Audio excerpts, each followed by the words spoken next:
Welcome to Licking Non-Vanilla, a sex-positive hour of talk about kink, sexual mores, and writing dirty words. So grab a cup of cocoa, your favorite easy chair, and the lube as we go sailing into the dark, sweet waters of all things naughty. On Licking Non-Vanilla with your hosts Ralph Greco Jr. and M. Christian. You're at Licking Non-Vanilla, and with me, one of your co-hosts, Ralph Greco Jr., and across the world from me, well, not the world, I keep saying that, it's only across the country, is M. Christian. Hello, Chris, how you doing? Good. How are you doing, Ralphie?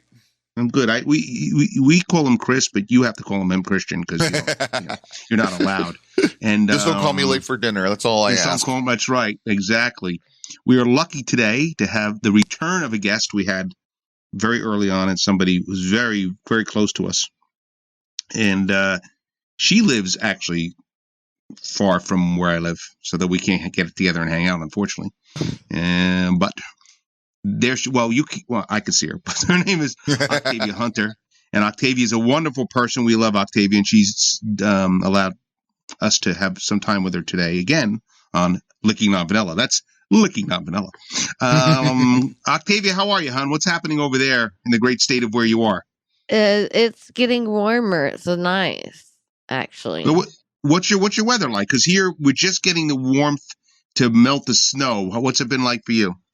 Oh gosh, I just know that I was able to lay out a couple of times, but oh my gosh, when that cold wind comes in, yeah, right, no kidding.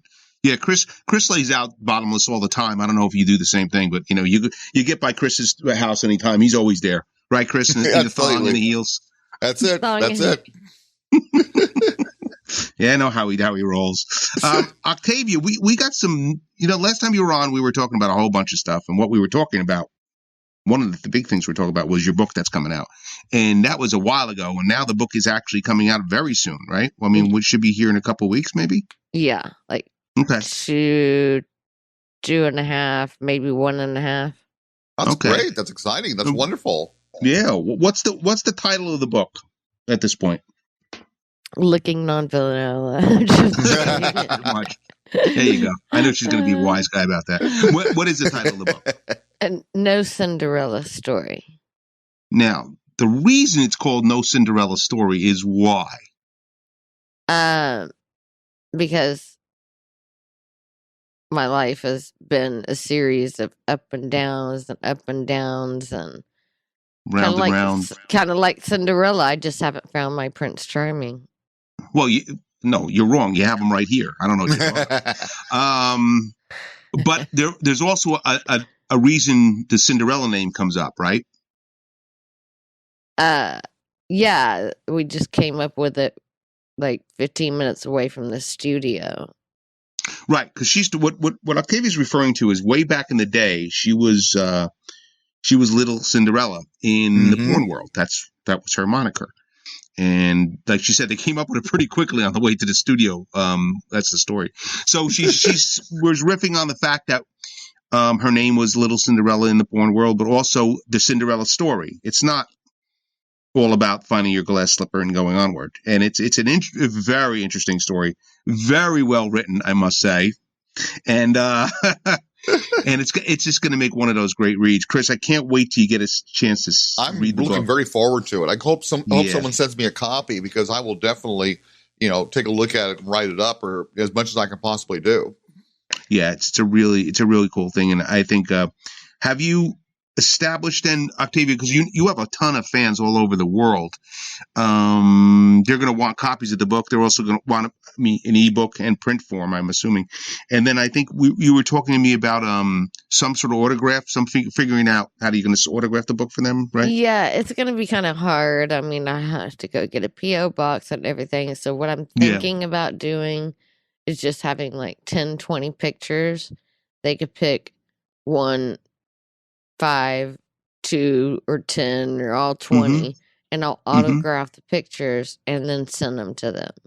Well, that's cool. That's cool. That's a great idea. That'll save them money, and it'll save, me money, and it'll just be a lot easier. Yeah, it facilitated a lot quicker. And how are people going to find out? You do have a website, right? Let's give that out from right now. What's the name of the website? LittleCinderella.com. Well, yeah, there it is. So it all kind of coordinates. Right. There you go. So, Chris, I don't know if you and I are such devotees of porn, you and I, back in the day, when Octavia was working. But I've seen some of her work, but I know her better now, post all that. And I, wonderful, interesting lady beyond all the stuff that other people may know her from or not. But back in the day, the porn scene was a little different than it is now, and we've discussed this before, right? Oh yeah. And I'm wondering, Octavia, you have any idea, or even just both of you, do you have any inkling of what things are going to be like once we get out of what we're currently in, which is the COVID crisis? Do any of us have any idea what the adult industry may look like? Maybe any guess? The tough one, I know. What's the new normal going to be? Yeah, it really, really is. Yeah. I mean, I think it might become a very more exclusive thing to get into. Mm-hmm. To be working in porn, yeah. Mm-hmm. Either that, or it's going to go the flip side and just, take anyone on.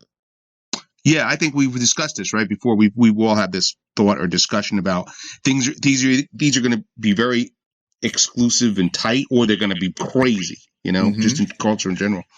Oh yeah. What do you think, Chris? What do you think about all this? You think it's going to be good or bad, or going to be more like a whimper more than a scream? What do you think? Well, I think like a lot of things. And again, I'm not that tight with the adult entertainment industry, at least from like the performing side of things. But yeah, I mean, my guess would be that it's kind of like how telecommuting has taken over, a lot of people's jobs. Mm-hmm. I think, not the studios. Back in the heyday, you had to go somewhere and get filmed. Then video meant you only had to go to a hotel room.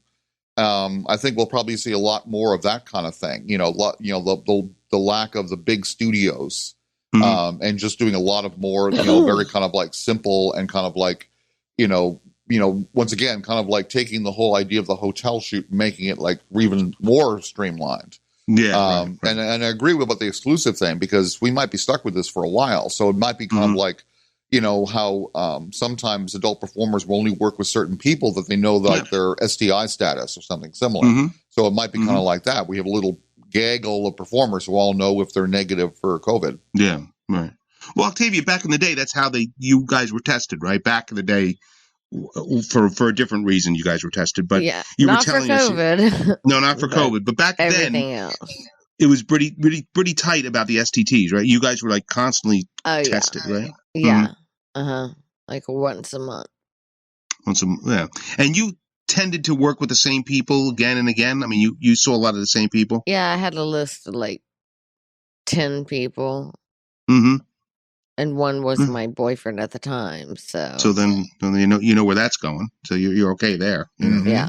So Octavia, when's the last time you shot any kind of adult material? When was that? Oh, let's see. Because I knew your hand was still in it a little bit as you got out of it, but you were still doing some other things later on. But generally, it was probably I was probably 25, 26. Okay. So that was about just the beginning of the 2000s, and you got out. Mm-hmm. Right. And does it seem to you now that it was just like a lifetime ago, and you were a totally different person? I mean, how do you view that? Like, do you see it through like it's almost like a movie that happened to somebody else? No. I mean, no. It's just like a part of my history. It's just right. But no, I remember everything. I don't remember people's names, but right. And a lot of these people probably not. Well, probably not working anymore, right? You figure Oh some people gosh, probably don't. yeah, no, Right. I hope none of those old chicks are. Jeez. That's funny. But Octavia, you also worked on some really interesting projects beyond that world. You were in Boogie Nights. Yes. And Octavia tells about meeting Burt Reynolds in Boogie Nights. I think that's wonderful. Absolutely. Yeah. Yeah, I mean, out of all the old time raconteurs, the actors to think about meeting, that would be the guy. Yeah. That would be. And you said he was a great guy, right? Real cool to you. Oh my gosh, he was such. Like I said, he was like if Burt Reynolds was your grandfather. Right. That's really cool. And you also met Jane Fonda too. You had a little sit down with her on Georgia Rules, right? Yeah. Octavia happened to be in that movie. You were playing a young boy in that movie, weren't you? 14-year-old boy. Yeah. Oh, cool. Yeah, because Octavia is a petite lady, and I think she came across but you said Jane Fonda was very sweet to you, right? Yes, she was. See, it's always the bigger people, Chris, that the people like legends. They're usually pretty cool. They've been through so much shit. Yeah, like Lindsay Exactly. Lohan, Mark Wahlberg, they were dicks. I could sort of see that. I mean, I can pretty much see that Jane Fonda would be great and Burt Reynolds would be great, and Wahlberg just kind of has that kind of jerk energy. There's something about him that you. It's too bad, But maybe not now. He's grown up, so who knows, Your fingers crossed, Yeah, and running burger places. Yeah, that's true. So Octavia, what's the book encompass? I mean, what's the book? I mean, I know it's about your life, but just give us like a boilerplate as far as what we can expect when we read that book. I guess just like the brutal, honest truth, because so many people have made so many insinuations that don't know me. Right. So now this is like me coming back going, no, you don't know shit. Right. About I'm going to me. set this record straight. Yeah. Yeah. Yeah. Okay. Like, don't write a thing on Wikipedia on me when you don't even know me. Right. Well, I think, and you've certainly had an interesting life. There's a lot to talk about, Octavia had cancer when she was 6 years old, Chris. Oh, my God. A month before my 5th birthday, they diagnosed. Isn't that crazy? Oh, my God. That's horrible. When she was 6, when she was 6, she had she had some surgery for it. So complete hysterectomy. Man. Complete. Oh, God. Wow. Two surgeries, 2 rounds of chemo, and a complete hysterectomy. All at the age of 6. I mean, that's crazy, I mean, most people, even in the worst cancer cases, you don't hear people going through that at 6 years old. Exactly. So we're talking to a survivor here for sure, And I think that's kind of what the book's about, right? Octavia, you want people to know no matter what you're up against or what they can be up against, there's always a way through, right? Yeah. Like, exactly. It's like, everybody goes through shit and everybody killed themselves or whatever because they felt like shit. Well, our population would definitely drop. You'd have a lot less people. That's basically, well, Soylent Green is made out of people, Chris. Octavia, what I was going to ask you just something. Man, I just went in. Oh, I know. We talked to Octavia before about her favorite scenes to film in the porn world. And Octavia, you did have some things you liked over others, right? The things you like to do in the scenes. Yeah, make money. But she was up for basically a lot of things to make money. But there's a couple things you weren't up for. Yeah, anal. Here we go. If you hear the word anal, you must take a drink. But that's where. And Octavia, tell us again, because I love this story. This is one of my favorite stories that you tell, and a little anecdote about the porn world. Tell everybody about the great myth of pina colada. There we go. Tell everybody, because everybody, when you watch these videos, you're bamboozled with what you think you see. What and I don't get it because all the men are like watching. They're like, "Holy crap!" Right. He hasn't like came in like 14 years. Right. Because what Octavia's talking about is that no matter what, especially with professional porn shoots, as Chris was saying, a lot of that's probably not going to happen so much, but there is copious amounts of ejaculate. Copious amounts. Yeah. And but Octavia tells us the truth. What's the truth on that, Octavia? Truth on that is they put the tube on the other side of the camera, and they either had a foot pump or a hand pump, and they would just literally drown you in pina colada sauce while your mouth is open. So you're not even really gagging over that. You're gagging over like being waterboarded with pina colada and a dick 2 inches from your face.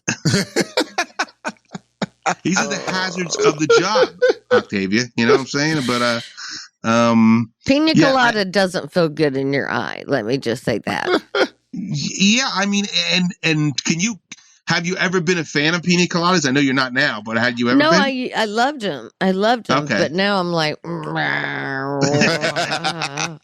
that's one of those sense memories that stick with you, Chris. I think it's just one of those things. Well, I want to know the job description. I mean, it's like, okay, we got the assistant director, we've got the director, the producer, and then there's pina colada cum mixer and, pump boy. It's like pump boy. So how long have you been a pump boy in the industry? Well, I'm coming on 20 years now, and I've worked with all the greats, and right. That's my taxes on my tax form. I'm pump boy. Man, I'm the pump guy. I'm the pump guy. Yeah. Do you think, Octavia? You think if you had gotten into it now, do you think you would be one of those? Would you be like a cam performer, or would you still want to do scenes the way they're done? I mean, what would you? I mean, it's hard to say because you're far away from it now. But with the sensibilities you have now, and you see what's going on now, would you want to still shoot scenes, or would you may have been one of those people that just had their own site and was just shooting, cam stuff? I would do neither one of those. I would go to an agency and just be, hey, this is who I am. Mm-hmm. Watch my videos. This is what I could do. Okay. And I'm not doing anything else. Okay, so this is the set of things I do, but not And we're just not, like when I fired my manager and was managing myself. Mm-hmm. I called the shots. Mm-hmm. And towards the end, they started trying to call the shots on me, and I was like, right. No, that's not gonna work. No, motherfucker. Right. Well, you'd work long enough in the business to know what you wanted to do and what you didn't want to do. Exactly. And I would say one of the things you didn't want to do was what, Octavia? Say the word again. There he goes. I get his shirts made up. Anal, anal. No, anal. Oh, is that true in real life as well?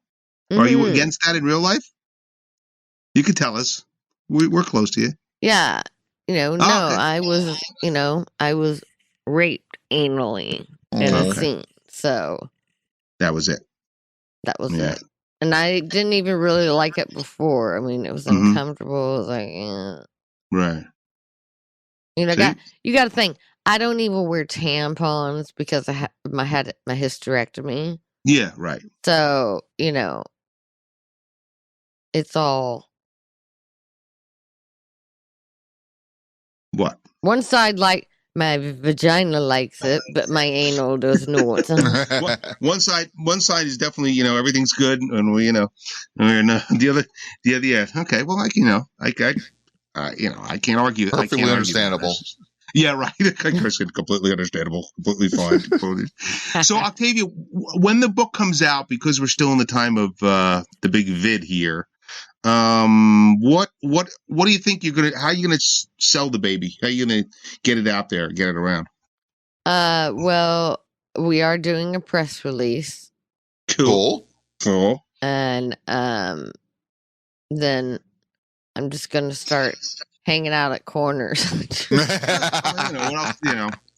Chris, you're going to find the same thing with Chris and I. It's no big difference, like New Jersey, Oregon, it doesn't matter. We're hanging out in corners, and we're doing more for less than you'll ever do. Believe me, we're definitely more definitely, gotta get out there, gotta yell and rant and rave until people buy the book. Gotta do what you can do. So yeah. So, but I mean, you're going to be doing a lot of online stuff, I'm assuming, right? Yeah, I'm doing everything. I'm gonna try to do everything. With my websites, with selling autograph pictures. Then they can buy an ebook or an whatchamacallit, or a book. A print book, right? Yeah. And I mean, I forget how many fans I have. Because I stopped counting at like 1 million a few years ago. So you're gonna really exploit that, and which is great. You should, because those fans are interested. I mean, they want the book. Chris and I sometimes, a lot of the books we put out, which nothing not like the book you're talking about, but we sometimes I feel like it's like when the tree falls in the forest. I don't know who's buying it. Or anybody's gonna buy it, but you at least have some idea there because you do have a built-in fan base, which you've worked hard over the years to cultivate, of course. But, that's interesting. Very interesting. Might as well use them. I mean, there's all kinds of ways you can do it nowadays, Exactly. So, if you got people who are already out there, then go for it. Yeah, exactly. Pump it out. But the one thing we don't do is we can pump it out, but don't pump out that pina colada. There you go. No pina colada, no anal. That's it. Okay, you're so difficult to get along with. Do things you don't like. I know. It's horrible. That's why I think my books are going to do horrible because I'm. It's going to do great. No. I'm such a ridiculously, pitifully horrible woman. Far from it. Just a little bit. No, not at all. Not at all. And we'll do everything we can to get the word out there. From our end, absolutely. Because I know that book is written well, Octavia. That's one thing I can tell you. Yeah, that's a great written book. A lot of talent went into the writing of that book. Let me tell everybody where they are. They're at Licking Non-Vanilla, and I think I am Ralph Greco Jr. And over there is who? Who's that over there? I deny everything about it. I have witnesses. You can't pin this on me. I was somewhere else. This is Chris. I was known as M. Christian from the Green Wilds of Eugene, Oregon. And today we are talking to Octavia Hunter. The wonderful Octavia Hunter. Yes, and she's. I'm not going to tell you where she's in. She's at an undisclosed location in for some her country. Protection as well as our own. I'm in hiding from the mob. That's what it's from. That's exactly. So she can't tell you where she is. I know where she is, and Chris knows where she is, but that's about part of the witness appreciation. A witness appreciation, absolutely. It's so. The book, the website, pictures, little old you, and then maybe when things get a little cleared up and we can go out and be amongst people, you could do some in-store or I would love bookstore. to do that, but no, not with this whole crazy the vid. Well, I think it's going to open up. I hope, and we had this discussion once before, which is what it's going to be like when it all opens up, and and Chris, pandemonium because everybody's going to be like, we can leave our house. Right. And so what does that mean? It mean restaurants and bars and clubs are crowded, or STDs go on the rise because everybody's fucking everybody and everything, or are people going to be really cautious? I think, I was out the other day with a mask on. I'm thinking we just look so like a mass of just, there's no individuality with the mask on, of course. And I'm thinking like there's going to be some people that stick around and will wear masks for the rest of their lives, I think. Yeah. Could be. I mean, again, it's like we're so used to it. When you see a bare face when you're out, it's like, oh my God, look, a bare face. Oh my goodness. Well, we acclimate. I guess you could say we either acclimate or we acquiesce easily, and I don't know which is which. But all I know is at this point we just got to keep our heads down to see, in both of them, in your case, in my case, Chris, and see what happens, and and don't avoid anal and be this is the main thing. Sweet Octavia. So Octavia, you and I have never. Right now, I can see you. Yes. Right. Hello, Octavia. Hello. And you can see me. Yes. But we've never done this before. We never actually saw each other. Oh, that's cool. I didn't know that. Yeah, I feel like I'm having a great threesome. And you are, actually. Wait till we see you in person, dear. It's going to be a whole different thing. Because Chris has the pina colada mix, and I'll bring, That's it. But anyway, yeah, you bring the tube. It's wonderful in this kind of thing. It's a good threesome without the mess. I have to say, the Zoom thing and what we're using here, the Riverside system, it's really quite fun sometimes. It's really, quite cool. Yeah, it's good.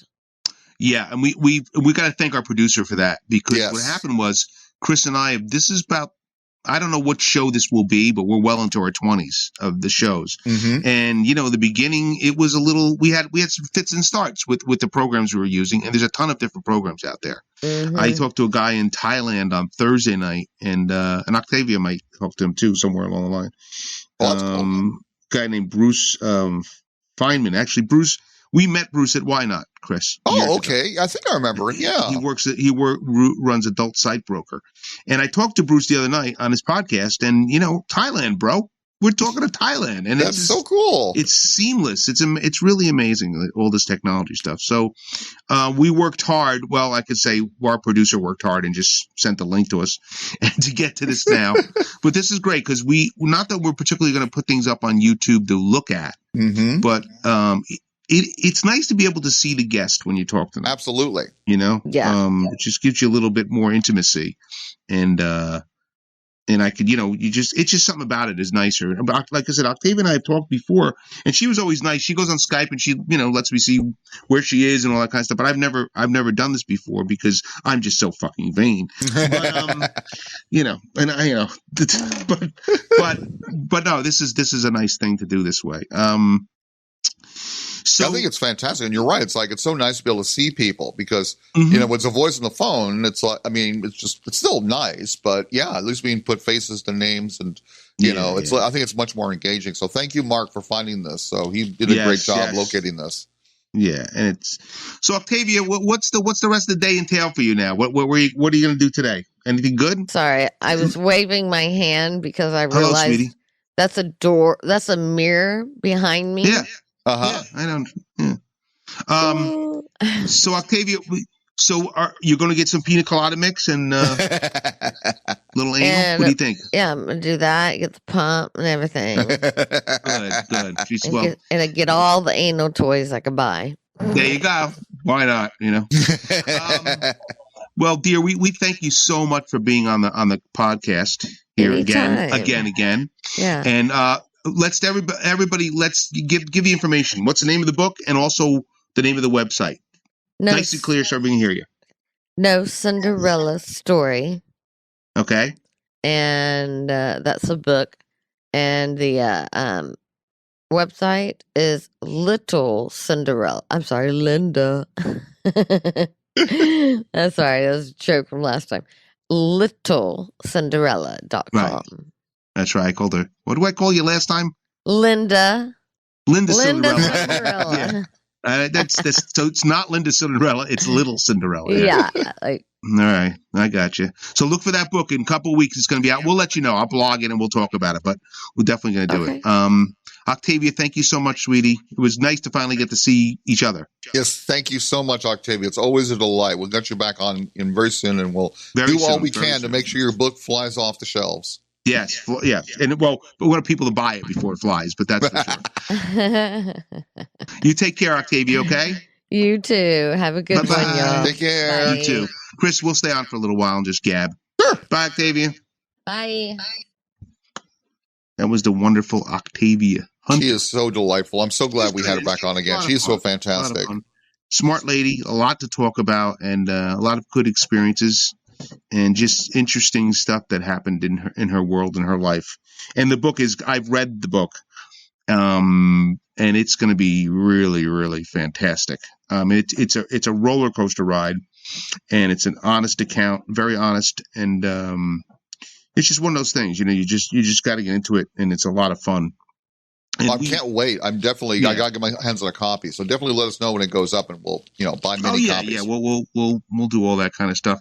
And I was talking about the fact that by the way, you were just listening to Octavia Hunter on Licking Non-Vanilla. So just letting you know where you're at. We have a couple more minutes here, Chris. I was talking to Bruce this week in Thailand, and Bruce was talking about, he got out of San Francisco when the banks boomed, kind of like, with things you were talking about San Francisco all the time, how hard it was to live there price wise, how it still is, but Chris and I, that's when we met, and way back then. But Chris, you didn't go on I realized I was talking to Bruce. I remember seeing Bruce at the Hustler Club when we were all there, and for some reason you didn't go on that little trip with me. No, I can't remember why. I know we went to the thing at the Armory several times. We were there. We were definitely there twice together. Yeah, I think I had something going on. I can't remember what it was. But the first year, were you delivering for that company the first year? I can't remember. Oh, you were working for Why Not? I think. Yeah, I was there. Yeah, I was. I kind of volunteered.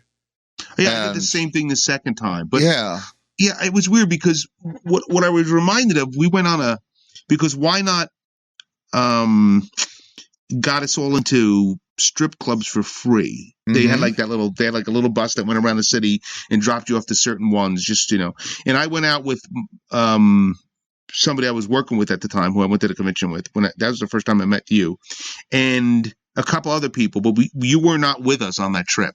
I don't think so. Yeah, I'm pretty sure. Yeah. I mean, yeah. I think there was like, how many? There was like 3 or 4, maybe 5 in San Francisco. I can't remember exactly. It was 2 I went to 2 years in a row, or maybe 3. I don't remember. I think it was 3. I can't remember. Maybe, yeah. I mean, but the thing about the trip that was funny when they took us to the Hustler Club on Geary. There's a Hustler Club on Geary, between Geary and whatever the main road that City Lights is on. Was that Broadway? No. Oh yeah, I think it's actually Broadway. You're right. That's right. Or whatever it is. So there's the Hustler Clubs there, and we went in, and I'll never forget, we're in there, and it was the couple people I was with, and we're just hanging out. I've been to strip clubs before. It was not, and I remember one guy ordering a steak there, which I thought was pretty interesting. Somebody else said, but actually they said that the food was really good there, and I've had experience. There's a place in City called Rick's Cabaret, right? And the food happens to be fantastic.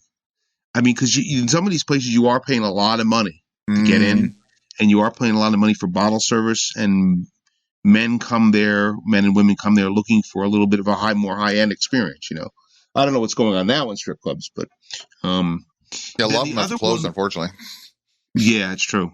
Then the other one was in the Tenderloin, another strip club, which is Chris and I, we taught in the Tenderloin, right? We did a show. Remember we did something at a dungeon in the Tenderloin. When we were when I was out there visiting, remember? Yeah, we taught a class. I think it was the Citadel. And then we also did something at Wicked Grounds. And then we also did the CDC, didn't we? The CDC, exactly. Yeah. And the CDC, no, actually, it's not. It's the Center. No, it's not the Center for Disease Control. It's the Center, Center for Sex and Culture. So it's actually, Center CSC. But yeah, CSC and Wicked Grounds are in Soma. Wicked Grounds is close-ish to the the Tender Knob, and then the Citadel is actually in the Tender Knob. It's between Nob Hill and Tenderloin. Right. And this club that I went to was in that area. It was an all-nude club.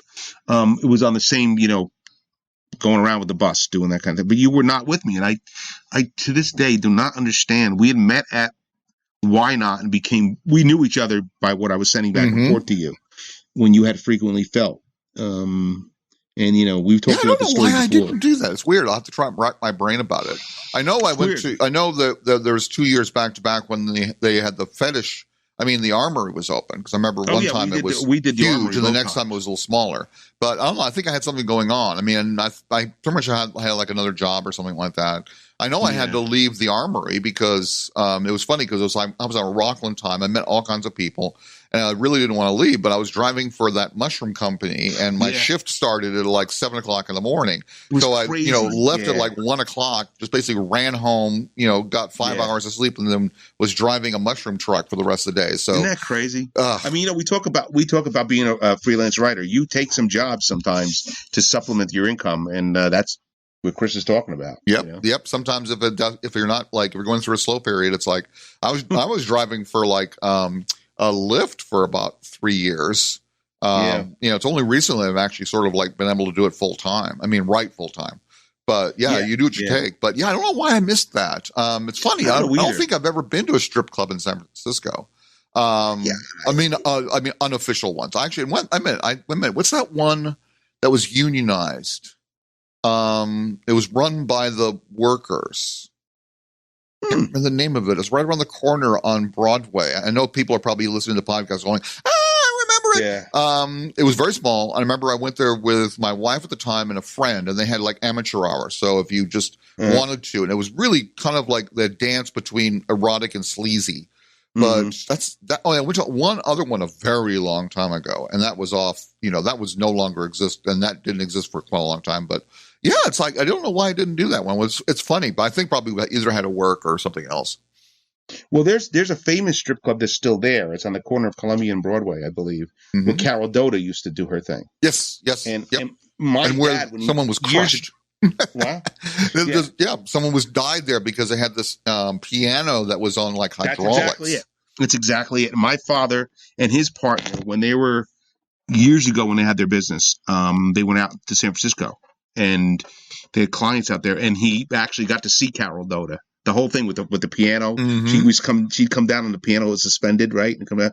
And I was like, he tells me about it all the time. I'm like, that's pretty cool that you got to see Carol Dota. Carol Dota is a very famous. You can look her up. Very famous stripper. She was quite endowed. I actually met her. Did you really? Yeah, very very briefly. She had after she retired, she ran she opened a lingerie shop out in a different part of the city. And my wife at the time, we went by there, and it was just a nice little shop. And we chatted with her very briefly, but so I can actually add that to my resume that I actually met her. But I mean, that place is very famous. It's still there. And it is. And of course, the Mitchell Brothers Theater, which is in a different part of the city, that's near Van Ness. And that's where Hunter S. Thompson used to work. And really? Yeah. Oh, yeah. I didn't know he worked there. Oh, yeah. He has, I can't remember in what book he mentions it, but he used to work there on like the night shift way back when. And that one was pretty legendary. I think I've actually been in that one, but I don't think I've actually gone in there for like, as a participant, but just because I was talking to someone who worked there. But that one I think is still there. I think it's there. I passed it. Like when I've been there and I pass and go, wow, there it is. As you go by in the cab or whatever it is. But and there's a famous queer one too. That's over. I think it's like almost like literally downtown. I can't remember the name of it. It's been there forever, and hopefully it's still there. But nowadays with the pandemic and all, it's hard to say. And that we was don't know what these cities are going to look like. Same with New York City. I haven't been to New York City in a while, and I have a buddy who lives in the middle of the city. And he just kind of goes out when he needs to and does his thing. But I don't know. And I was talking to a guy that works, plays guitar in various Broadway shows. And he said the last he heard was that Broadway is going to come back. We were talking about COVID today, right? With what Octavia and what's going to be like. He said Broadway is supposed to come back in fits and starts, not all together, not one big blush, but slowly. And they're going to open with bigger shows because they know that's going to bring in the people. So that's last he heard. Now, whether that's going to happen that way, I don't know. But it's going to be interested in seeing after this or before the summer or whatever, whenever everything shakes up, what things look like. I'd like to see a lot of amateur stuff start up. I was thinking because Eugene, I don't think has actually a strip club. There's a bunch of adult entertainment places, but I'm already talking to a friend of mine who's thinking about moving up here, and we're thinking about doing things like putting on like erotic performances. The only problem is always the trick is finding like venues and all that kind of stuff. And we're talking like cool, Chris. Years ahead. But that was so cool about San Francisco in the heyday. I mean, first they had the strip clubs, but two, because before the big .com thing ruined the city and made it too expensive to live there, little things would pop up all the time. I mean, I still remember going to like, between like sex parties and, strip events and erotic film festivals, they would just literally show up in like a storefront, or some kind of like stuff happening. Yep. Yeah, there was just, well, that's like you said, the biggest problem is the rent. Never the talent. There's a lot of talent around, but it's always the rent. But who knows? I just don't know. And it's a social experiment we have yet to see past. So nobody knows what's going to happen, Absolutely. But, and that's, we'll just have to see ride this out. That's the problem. It's like, I mean, it's so hard to predict how anything's going to go, let alone the sex industry, let alone strip clubs and such. So, You just got to ride it out. Hopefully things will be back to somewhat normal, but some things probably will never come back full strength. I'm just glad to hear Broadway is planning on coming back, though. Well, that's the plan, that's the plan, and you got to hope, Chris, there's always pina colada and anal. That's it. I now know what I want. My job when I retire is going to be. I'm going to be the tube boy. I'm going to be this like an expertise in pina colada, mixtures. It's like tube boy. Exactly. It's just like I can just imagine that tube boy. It's like what was the history of the world? Mel Brooks, right? Piss boy. Exactly. Wait for the shake. Well, I think we had really, it was a hoot today because having Octavia on is always a hoot. Always delightful. Really absolutely. Give her my best, and we'll definitely help her as much as we can. And if she wants to come back again, I know you'd love her, and I would love her too. Oh, it's wonderful. So this has been Licking Non-Vanilla with me, Ralph Greco Jr., and over there is Chris, otherwise known as M. Christian. And we thank you very much for listening, and we hope you keep listening and explore, look up everything where M. Christian is, and look everywhere I am, and look everywhere where Licking Non-Vanilla is, and look at their Twitter and YouTube and Red Circle and everything. We're trying to spread ourselves as wide as we can, so to speak. But it's been great, Chris, as always is. I'll see you next fantastic. time. Always fantastic. And we're looking forward to the next time. Absolutely. Bye-bye, everybody. Take care. And visit us on the web at www.lickingnonvanilla.com.